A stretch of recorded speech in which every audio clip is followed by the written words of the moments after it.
प्रिय छात्र और छात्राओं और दोस्तों, हम केशव दास को पढ़ रहे हैं और केशव दास के उस संकलित को पढ़ रहे हैं जो GGTU के द्वितीय वर्ष के नवीन पाठ्यक्रम में संकलित है। मैं professor Madan Lal Khatri, associate professor Hindi. इसका जो नवीन संकलित अगला पद हम लोगों ने जो पढ़ा था, उसको पढ़ते ही हमारी समझ में आ जाना चाहिए कि वास्तव में केशव दास कितने कठिन कवि हैं। एक तो घनानंद और दूसरे केशव दास।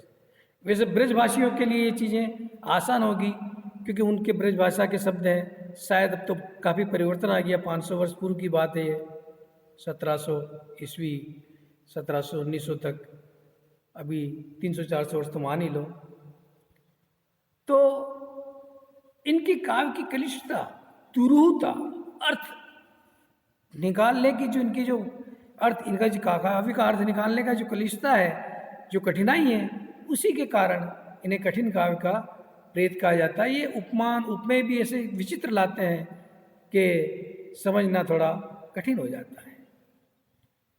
उसी संदर्भ में हम आप आगे अध्ययन कर रहे हैं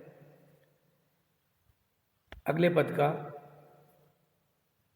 दोस्तों, मैं एक बात और बता दूं कि अब तक ब्राह्मण ग्रंथों में राम के बारे में जो हम लोगों ने सुना है, उसमें यही कहा गया है कि राम स्वयं सीता से अपनी पवित्रता सिद्ध करने के लिए कहते हैं।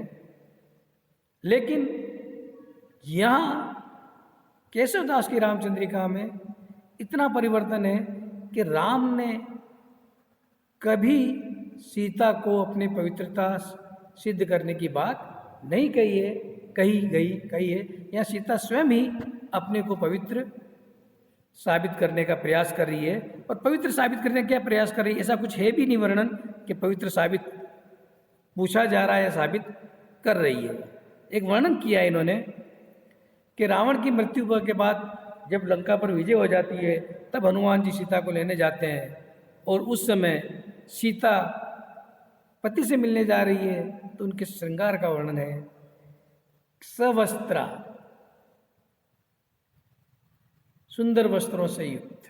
वस्त्र तो सभी पहनते हैं, लेकिन सुंदर वस्त्रों से सजी हुई, और सीता के सारे आभूषणों से के श्रृंगार से सुशोभित हो रहे हैं। सुंदर वस्त्रों में सजी, आभूषणों से युक्त सीता अब क्या कर रही है?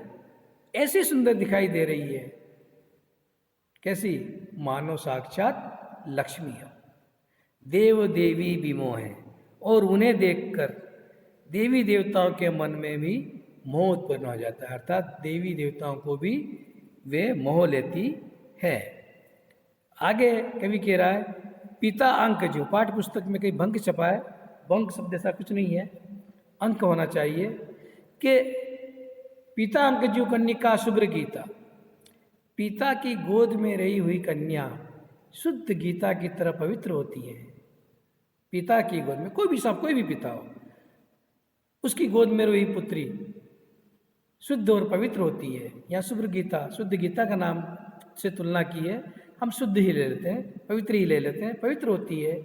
वैसे ही अग्नि देवता की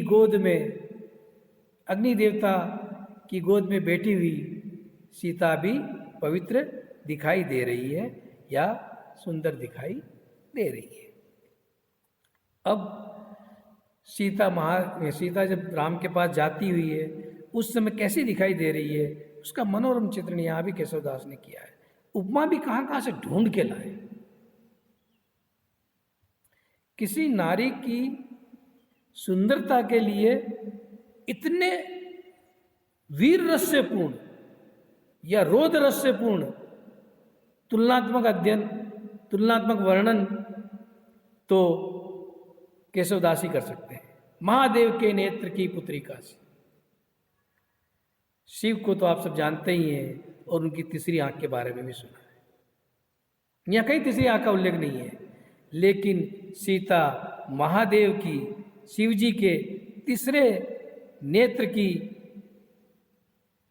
पुतली की तरह दिखाई दे रही है। किसके, कब दिखाई दे रही है?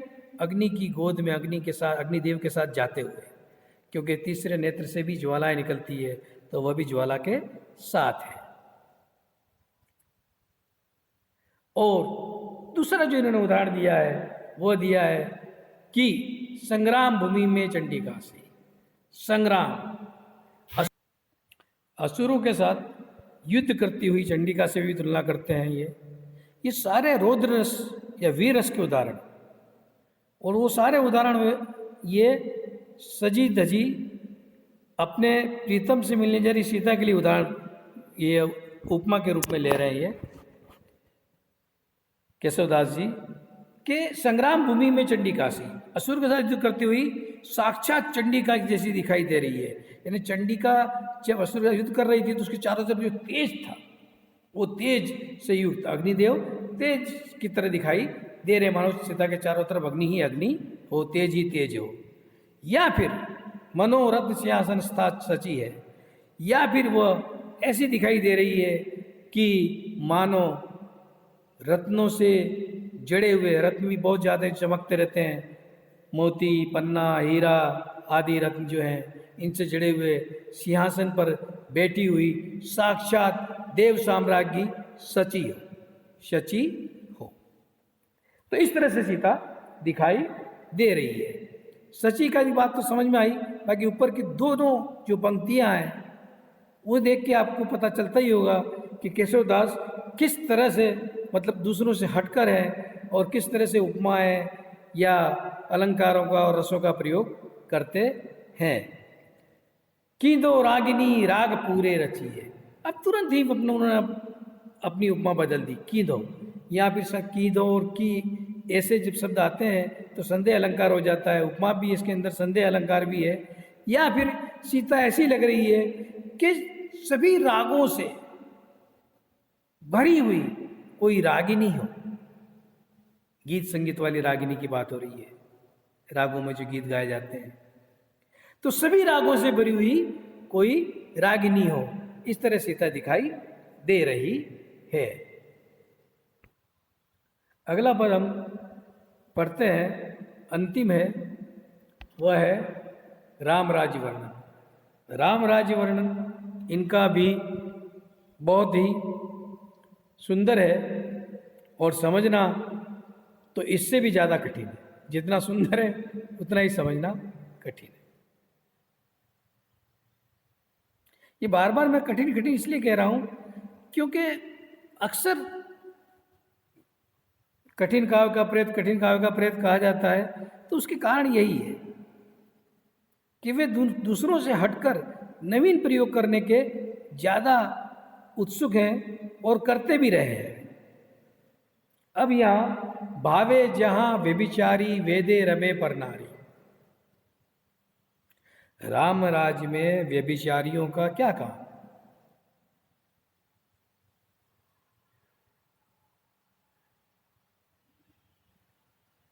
व्यभिचारियों का क्या काम? लेकिन कवि ये नहीं कहना चाहता। कवि यहां ये कह रहा है कि जिस तरह से पर स्त्री रमण के रूप में, जिस तरह से पर स्त्री रमण के रूप में साहित्य में व्यभिचारी भाव ही प्रकट होता है, व्यभिचारी भाव ही प्रकट होता है, और उसी तरह अगर राम राज्य में व्यभिचारी शब्द है तो सिर्फ साहित्य में, कहने का मतलब ये हुआ कि राम राज्य में व्यभिचार जैसा कोई काम नहीं होता, लोग पर स्त्री को देखते तक नहीं है, मगर ये जो है कहीं तो वह साहित्य में है।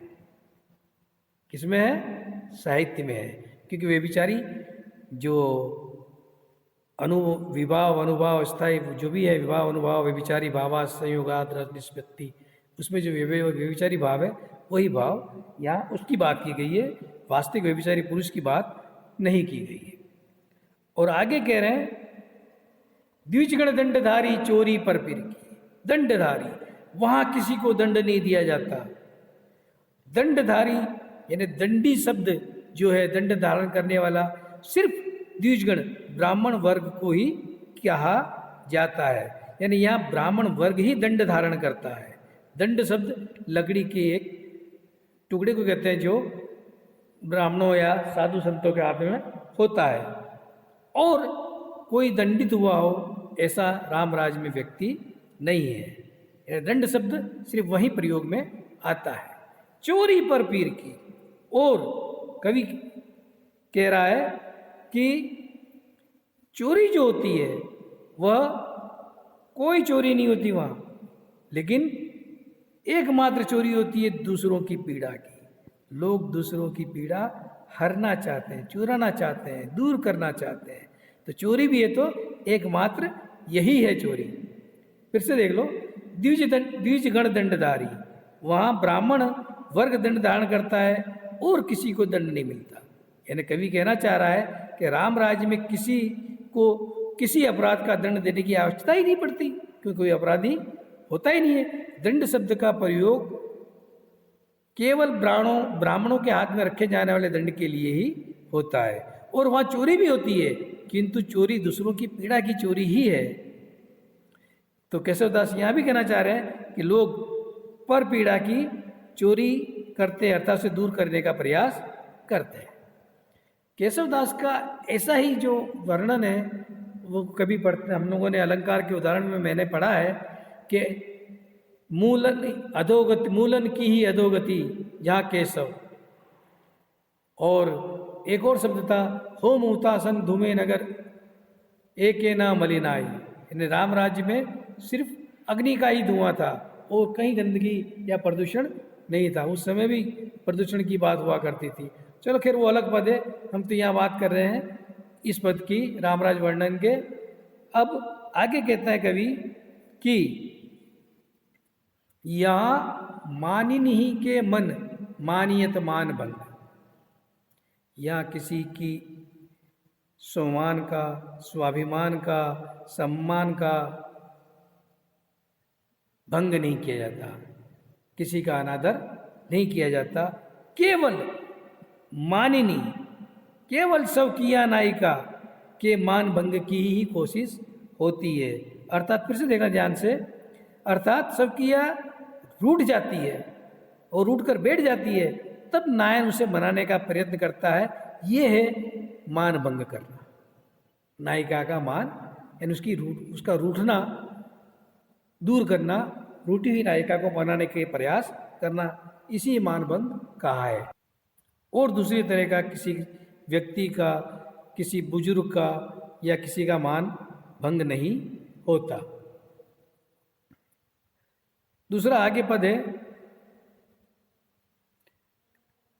सिंधु ही उल्लंघी जाति कीर्ति शरीर की। वहाँ किसी भी मर्यादा का, किसी भी चीज का उल्लंघन नहीं होता। खाली उल्लंघी शब्द से हमने इतना अर्थ लिया है, क्योंकि न सिंधु है और रामराज के पास राम के राज्य के पास और न कुछ है, इसलिए हमने उल्लंघी शब्द से शब्द बनाया है कि वहाँ मर्यादा का उल्लंघन नहीं होता, सभी अपनी अपनी मर्यादा में रहते हैं। लेकिन अगर कोई उल्लंघन होता है या करता है तो वह किसी नाम या किसी व्यक्ति के यश या कीर्ति उल्लंघन करती है, मतलब सारी सीमाएं तोड़कर सिंधु ही समुद्र पार तक, समुद्र की सीमा को भी लांघकर चारों ओर फैल जाती है। उल्लंघन होता है, उल्लंघन करती है तो किसी का यश या किसी की कीर्ति। हमें राम विशेष की कीर्ति के बारे में और यश के बारे में नहीं बात करेंगे। हर किसी का यश जो है वो क्या है, चारों तरफ फैल जाता है। बस उल्लंघन इसी चीज का होता है। आगे मूले तो अधोगति पावत, मूले तो अधोगतिन पावत है।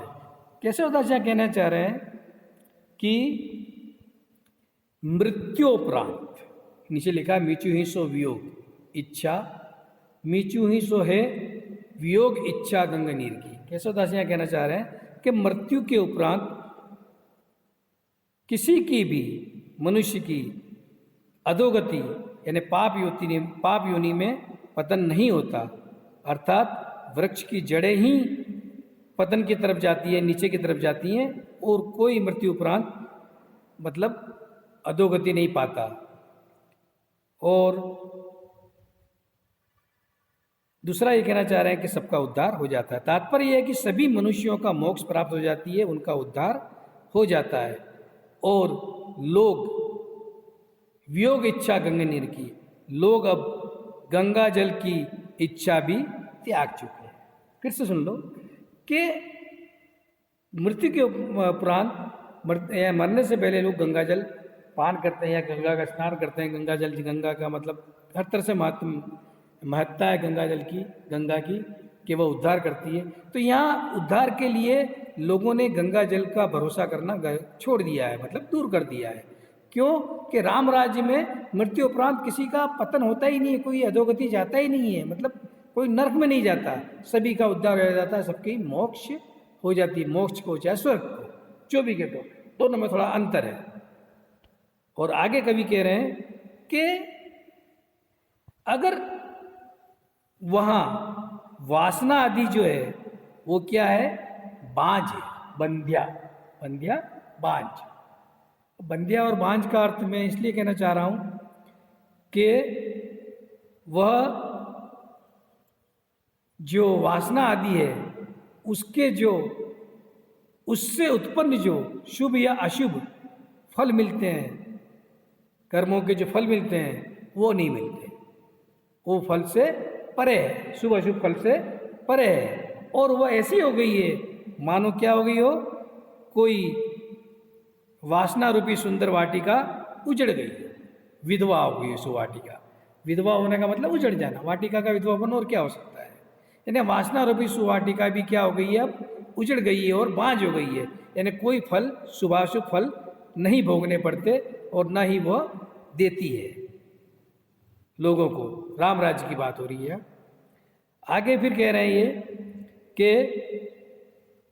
ऐसी रीति राजनीति राजे रघुवीर की, श्री राम की ऐसी सुंदर राज्य व्यवस्था है। यानी राम की ऐसी सुंदर राज्य व्यवस्था चारों तरफ सुशोभित हो रही है।